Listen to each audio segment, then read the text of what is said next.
ରେ ଶୀଘ୍ର ଆଗମନ କରିବାକୁ ଯାଉଥିବା ପ୍ରଭୁ ଯୀଶୁଖ୍ରୀଷ୍ଟଙ୍କ ପବିତ୍ର ଓ ବହୁମୂଲ୍ୟ ନାମରେ ନିର୍ମଳ ଖରା ୟୁଟ୍ୟୁବ୍ ଚ୍ୟାନେଲରେ ଆପଣ ସମସ୍ତଙ୍କୁ ସ୍ୱାଗତ କରେ। ପ୍ରତିଦିନ ପ୍ରତି ପ୍ରଭାତ ଆମମାନେ ନିର୍ମଳ ଖରା ୟୁଟ୍ୟୁବ୍ ଚ୍ୟାନେଲ ମାଧ୍ୟମରେ ନୂଆ ନୂଆ ପ୍ରସଙ୍ଗରେ ପ୍ରଭୁଙ୍କର ବାକ୍ୟ ଶୁଣିବାର ସୁଯୋଗ ପାଉଛୁ।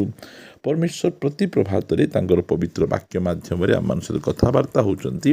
ସେଥିପାଇଁ ସ୍ୱର୍ଗର ପରମେଶ୍ୱରଙ୍କୁ ହୃଦୟ ସହିତ ଧନ୍ୟବାଦ ଦିଏ। ତାହା ସହିତ ଆପଣ ସମସ୍ତଙ୍କୁ ମଧ୍ୟ ଧନ୍ୟବାଦ ଦିଏ, କାରଣ ଆପଣମାନେ ନିୟମିତ ଏହି ଚ୍ୟାନେଲ ଦ୍ୱାରା ପ୍ରସାରିତ ହେଉଥିବା କାର୍ଯ୍ୟକ୍ରମ ଗୁଡ଼ିକକୁ ଦେଖୁଛନ୍ତି।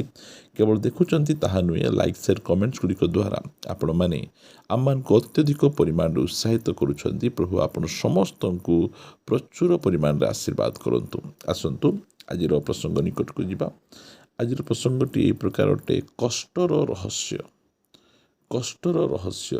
ପ୍ରିୟମାନେ, ଆଜି ଯେତେବେଳେ ଆମେ ଯୀଶୁଖ୍ରୀଷ୍ଟଙ୍କୁ ନିଜ ଜୀବନର ତ୍ରାଣକର୍ତ୍ତା ଭାବେ ଆମେ ଗ୍ରହଣ କରି ପବିତ୍ର ଜୀବନଯାପନ କରୁଅଛୁ, ସେହି ସମୟରେ ଆମମାନଙ୍କ ଜୀବନରେ ବିଭିନ୍ନ ପ୍ରକାର କଷ୍ଟ ଆସେ।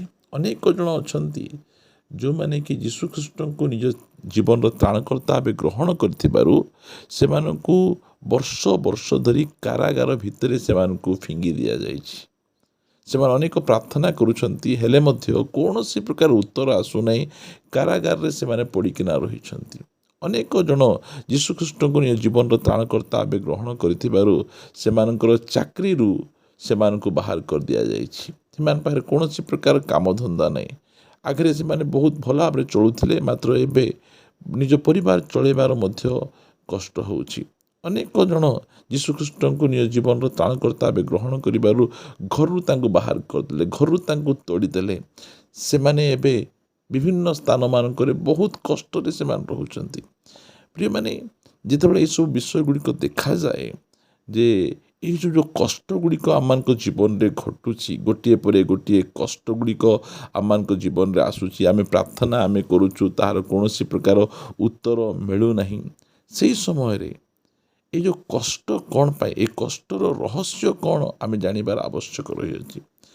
ପ୍ରିୟମାନେ, ବାଇବଲ ଲେଖାଯାଏ ରୋମିଓ 8 ଅଧ୍ୟାୟର 28 ପଦରେ, ଯେଉଁମାନେ ଈଶ୍ୱରଙ୍କୁ ପ୍ରେମ କରନ୍ତି, ଯେଉଁମାନେ ତାହାଙ୍କ ସଂକଳ୍ପ ଅନୁସାରେ ଆହୁତ ହୋଇଅଛନ୍ତି, ଈଶ୍ୱର ଯେ ସମସ୍ତ ବିଷୟରେ ସେମାନଙ୍କର ମଙ୍ଗଳ ସାଧନ କରନ୍ତି, ଏହା ଆମ୍ଭେମାନେ ଜାଣୁ। ଏହି ବାକ୍ୟକୁ ଆମେ ବିଶ୍ୱାସ କରିବାର ଆବଶ୍ୟକ ରହିଅଛି। ଆପଣ ବିଭିନ୍ନ ପ୍ରକାର କଷ୍ଟ ମଧ୍ୟରେ ଦୀର୍ଘ ବର୍ଷ ଧରି ଆପଣ ଯାଉଛନ୍ତି, ଆଉ ଏ କଷ୍ଟର ରହସ୍ୟ କ'ଣ ଆପଣ ବୁଝିପାରୁନାହାନ୍ତି। ପ୍ରାର୍ଥନାର ଉତ୍ତର ଆସୁନାହିଁ, କୌଣସି ସାହାଯ୍ୟ ଆସୁନାହିଁ, ପରିସ୍ଥିତି ବଦଳୁ ନାହିଁ, ରୋଗରୁ ଆପଣ ସୁସ୍ଥ ହୋଇପାରୁନାହାନ୍ତି, ପାରିବାରିକ ସମସ୍ୟାର ସମାଧାନ ହୋଇପାରୁନାହିଁ। ଆପଣ ହେଲେ ମଧ୍ୟ ପ୍ରଭୁଙ୍କ ମାର୍ଗରେ ଆପଣ ଠିକ୍ ଭାବରେ ଚାଲୁଛନ୍ତି। ଏହି କଷ୍ଟର ରହସ୍ୟ ଆମେ ଭଲ ଭାବରେ ଜାଣିବାର ଆବଶ୍ୟକ ରହିଛି ଯେ ସବୁ ବିଷୟ ମିଶି ଆମର ମଙ୍ଗଳ ହିଁ ମଙ୍ଗଳ କରିବ। ପ୍ରିୟମାନେ, ବାଇବଲରେ ଆମେ ଅନେକ ଜଣଙ୍କ ଜୀବନରେ ଆମେ ଦେଖୁ, ଯୋସେଫ, ତାଙ୍କ ଜୀବନରେ କୌଣସି ପ୍ରକାର ଭୁଲ ନଥିଲା। ସେ କୌଣସି ପ୍ରକାର ମିଷ୍ଟେକ୍, ଭୁଲ ପାପ କରିଛନ୍ତି ବୋଲି ବାଇବଲ କୌଣସି ପ୍ରକାର ଭାବରେ ପ୍ରମାଣ ଦିଏ ନାହିଁ। ହେଲେ ମଧ୍ୟ ବିନା କାରଣରେ ଚାକର ଭାବରେ ଦୀର୍ଘ ବର୍ଷ ଘଟିଛନ୍ତି। ଘରେ ବାପାଙ୍କର ମାଆଙ୍କର ଗେଲା ପୁଅ ଭାବରେ ସେ ରହିଥିଲେ। ବହୁତ ସୁନ୍ଦର ପୋଷାକ ଗୁଡ଼ିକ ପିନ୍ଧୁଥିଲେ, ମାତ୍ର ବିନା ଦୋଷରେ, ବିନା କାରଣରେ ସେ ଚାକର ଭାବରେ ସେ ଖଟୁଛନ୍ତି। କୌଣସି ପ୍ରକାର ଭୁଲ ସେ କରିନଥିଲେ, ମାତ୍ର ବିନା କାରଣରେ ସେ ବନ୍ଦୀ ଗୃହରେ ଦୀର୍ଘ ବର୍ଷ ଧରି ସେ ରହିଥିଲେ। ମାତ୍ର ଯେଉଁ ସମୟରେ ତାଙ୍କୁ କାରାଗାରରୁ ବାହାର କରାଯାଉଛି, ସେହି ସମୟରେ ସେ ମିଶର ଦେଶର ସେ ପ୍ରଧାନମନ୍ତ୍ରୀ ହେଉଛନ୍ତି। ମୁଁ ଆପଣମାନଙ୍କୁ କହିବା ପାଇଁ ଚାହେଁ, କଷ୍ଟର ରହସ୍ୟକୁ ବୁଝିବାର ଅଛି। ପ୍ରତ୍ୟେକ କଷ୍ଟ ଆମମାନଙ୍କର ମଙ୍ଗଳ ମଙ୍ଗଳ ମଙ୍ଗଳ ହିଁ ସାଧନ କରୁଛି, ଏହା ଆମେ ଜାଣିବାର ଆବଶ୍ୟକ ରହିଛି। ଆପଣଙ୍କ ପ୍ରାର୍ଥନାର ଉତ୍ତର ଆସୁନାହିଁ, ଆପଣଙ୍କ ରୋଗ ସୁସ୍ଥ ହେଉନାହିଁ, ଆପଣଙ୍କ ପରିସ୍ଥିତି ବଦଳୁ ନାହିଁ। ଏହି ପ୍ରକାର ପରିସ୍ଥିତି ମଧ୍ୟରେ ଆପଣ ଏହି ବାକ୍ୟକୁ ବିଶ୍ୱାସ କରିବାର ଆବଶ୍ୟକ ରହିଛି ଯେ ପରମେଶ୍ୱର ସବୁ ବିଷୟକୁ ମିଶି ଆମର ମଙ୍ଗଳ ମଙ୍ଗଳ ମଙ୍ଗଳ ହିଁ କରୁଅଛନ୍ତି।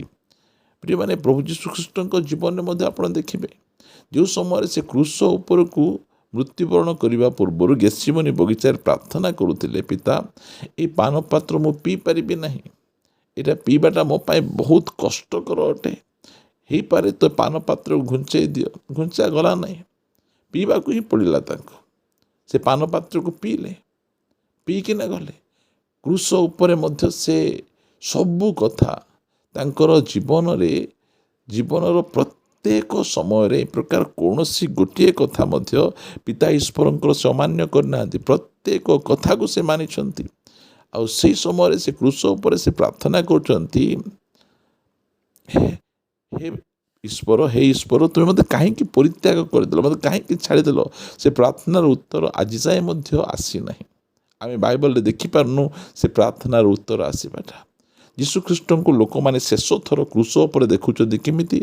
ଉଲଗ୍ନ ଅବସ୍ଥାରେ ଚୋର ଡକାୟତମାନଙ୍କ ସହିତ ଗୋଟେ ଅପରାଧୀ ପରି ସେଇ କ୍ରୁଶ ଉପରେ ନିଜର ପ୍ରାଣ ଦେବାର ଦେଖିପାରୁଛନ୍ତି। କି ପ୍ରକାର କଷ୍ଟ, କି ପ୍ରକାର ଯନ୍ତ୍ରଣା ମଧ୍ୟ ଦେଇ ପ୍ରଭୁ ଯୀଶୁଖ୍ରୀଷ୍ଟ ମଧ୍ୟ ଯାଇଛନ୍ତି। ମାତ୍ର ତାହାର ଫଳ ଆଜି ହଜାର ହଜାର ନାହିଁ, କୋଟି କୋଟି ଲୋକ ଯୀଶୁଖ୍ରୀଷ୍ଟଙ୍କୁ ନିଜ ଜୀବନର ତ୍ରାଣକର୍ତ୍ତା ଭାବେ ଗ୍ରହଣ କରି ତାଙ୍କ ନିମନ୍ତେ ନିଜର ପ୍ରାଣକୁ ହରାଇବା ପାଇଁ ମଧ୍ୟ କୌଣସି ପ୍ରକାର ଭାବରେ ପଛଘୁଞ୍ଚା ଦେଉନାହାନ୍ତି।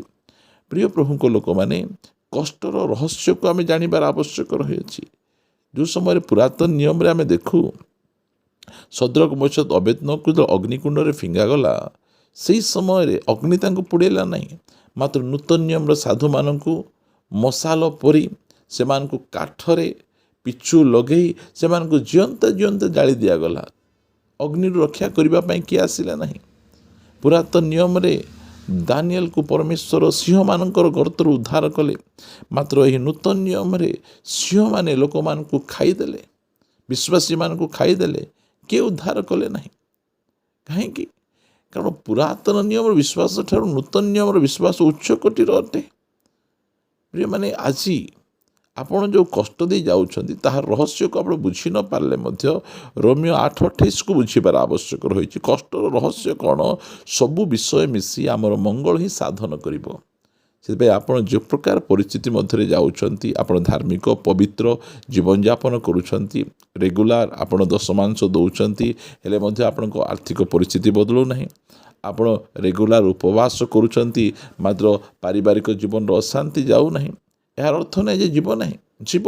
କଷ୍ଟର ରହସ୍ୟକୁ ଆମେ ବୁଝିବାର ଆବଶ୍ୟକ ରହିଛି। ଆପଣ ଯଦି ଗୋଟେ କଷ୍ଟ ମଧ୍ୟ ଦେଇ ଯାଉଛନ୍ତି, ଏହି କଷ୍ଟର ଗୋଟେ ସୁଫଳ ରହିଛି। ଦେଖନ୍ତୁ, ଯେଉଁ ସମୟରେ ଆଇବ ବିନା କାରଣରେ ସେ ଯେତେବେଳେ ତାଙ୍କର ସର୍ବସ୍ୱକୁ ହରାଇଛନ୍ତି, ତାଙ୍କର ପୁଅ ଝିଅକୁ ହରାଇଲେ, ଉତ୍ତମ ସ୍ୱାସ୍ଥ୍ୟକୁ ହରାଇଲେ, ଧନ ସମ୍ପତ୍ତିକୁ ହରାଇଲେ, ସେହି ସମୟରେ ଶେଷରେ କ'ଣ ହେଉଛି? ତାଙ୍କର ସବୁ ବିଷୟ ଡବଲ ତାଙ୍କେ ପାଇପାରୁଛନ୍ତି। ସେଥିପାଇଁ ପ୍ରତ୍ୟେକ କଷ୍ଟର ଗୋଟିଏ ରହସ୍ୟ ରହିଛି। ଆମେ ବୁଝିପାରୁ କି ନ ପାରୁ ଯାଏ ଆଶା ନାହିଁ। ଆମେ ଏତିକି ଜାଣିବା ଯେ କୌଣସି ବିଷୟ ଆମର ଅମଙ୍ଗଳ କରିବ ନାହିଁ। ସବୁ ବିଷୟ ମିଶି ଆମର ମଙ୍ଗଳ ମଙ୍ଗଳ ମଙ୍ଗଳ ହିଁ କରିବ। ଆମର ପରମେଶ୍ୱର ଅମଙ୍ଗଳ କରିବାକୁ ଅନିଚ୍ଛୁକ ପରମେଶ୍ୱର। ଆମ ଜୀବନରେ ପ୍ରତି କ୍ଷେତ୍ରରେ ସେ ମଙ୍ଗଳ ଉପରେ ମଙ୍ଗଳ ସାଧନ କରିବା ପରମେଶ୍ୱର ଅଟନ୍ତି। ସେଥିପାଇଁ କଷ୍ଟର ରହସ୍ୟକୁ ଆମେ ବୁଝିବାର ଆବଶ୍ୟକ ଅଛି ଯେ ଆମମାନଙ୍କ ପରମେଶ୍ୱରଙ୍କର ବାକ୍ୟକୁ ଆମେ ଯେତେବେଳେ ଦୃଢ଼ ଭାବରେ ଆମେ ଧରିବା, ତାହେଲେ କୌଣସି କଷ୍ଟ ଆମକୁ ଖ୍ରୀଷ୍ଟଙ୍କ ପ୍ରେମ ଠାରୁ ଆମକୁ ଅଲଗା କରିପାରିବ ନାହିଁ। ଏହା ହିଁ କହୁଛନ୍ତି ରୋମିଓ ପୁସ୍ତକରେ। ଖ୍ରୀଷ୍ଟଙ୍କ ପ୍ରେମରୁ କିଏ ଆମକୁ ଅଲଗା କରିବ? ତଳେ ଭୟଙ୍କର ଲମ୍ବା ଲିଷ୍ଟ ସେ ଲେଖୁଛନ୍ତି। କି ଖଡ଼୍ଗ, କି ତାଡ଼ନା, କି ଦୁଃଖ, କି କଷ୍ଟ, କି ଉଲଗ୍ନତା, କି ଭୋକ, କି ଉପାସ, କୌଣସି ବିଷୟ ଆମକୁ ଖ୍ରୀଷ୍ଟଙ୍କ ପ୍ରେମରୁ ଅଲଗା କରିପାରିବ ନାହିଁ। କାରଣ ଆମେ ଖ୍ରୀଷ୍ଟଙ୍କ ଦ୍ୱାରା ସର୍ବତ୍ର ଜୟୀ ଅଟୁ। ଆମେ ପ୍ରଭୁ ଆମମାନଙ୍କୁ ଆଶୀର୍ବାଦ କରନ୍ତୁ। ଆସନ୍ତୁ ପ୍ରାର୍ଥନା କରିବା। ଏକମାତ୍ର ସ୍ୱର୍ଗୀୟ ପିତା, ତୁମକୁ ଧନ୍ୟବାଦ ଦିଏ। ଆଜି କଷ୍ଟର ରହସ୍ୟ ବିଷୟରେ ତୁମେ ଅତି ସ୍ପଷ୍ଟ ଆଉ ପ୍ରାଞ୍ଜଳ ଭାବରେ ଆମମାନଙ୍କ ସହିତ କଥାବାର୍ତ୍ତା ହେଇଛ। ଏହି ସନ୍ଦେଶ ଶୁଣୁଥିବା ପ୍ରତ୍ୟେକ ଭାଇ ଭଉଣୀମାନଙ୍କୁ ଆଶୀର୍ବାଦ କର, ଯତ୍ନ ନିଅ। ପ୍ରଭୁ, ଯେଉଁ କଷ୍ଟ ମଧ୍ୟ ଦେଇ ଯାଉଛନ୍ତି ଆଉ ସେମାନଙ୍କର ବୁଦ୍ଧି କାମ କରୁନାହିଁ ଯେ ସବୁ ଯାକ ମୋ ଜୀବନରେ କାହିଁକି ଘଟୁଛି। ପ୍ରିୟ ପ୍ରଭୁ, କୌଣସି କଷ୍ଟ ଆମକୁ ନଷ୍ଟ କରିବ ନାହିଁ। ପ୍ରତ୍ୟେକ କଷ୍ଟର ପଛରେ ଆଶୀର୍ବାଦ ରହିଛି, ଏହା ବୁଝି ସୁସ୍ଥିର ହୋଇ ତୁମ ପାଖରେ ରହିବା ପାଇଁ ଦୟାକରି ତୁମେ ସାହାଯ୍ୟ କର। ପ୍ରଭୁ, ପ୍ରାର୍ଥନା ଶୁଣିଛ, ଧନ୍ୟବାଦ। ପ୍ରାର୍ଥନା ପ୍ରିୟ ପ୍ରଭୁ ଯୀଶୁଙ୍କ ନାମରେ ମାଗୁଅଛୁ, ଆମିନ୍ ଆମିନ୍। ପ୍ରେଜ୍ ଦ ଲର୍ଡ। ପ୍ରଭୁ ଆମ ସମସ୍ତଙ୍କୁ ପ୍ରଚୁର ଭାବେ ଆଶୀର୍ବାଦ କରନ୍ତୁ। ପ୍ରଭୁ ଅନୁଗ୍ରହ କଲେ ଆସନ୍ତା ଅଧ୍ୟାୟରେ ନୂଆ ପ୍ରସଙ୍ଗରେ ପରସ୍ପର ସହିତ ସାକ୍ଷାତ କରିବା ରହିବା। ନମସ୍କାର। Praise the lord. God bless you.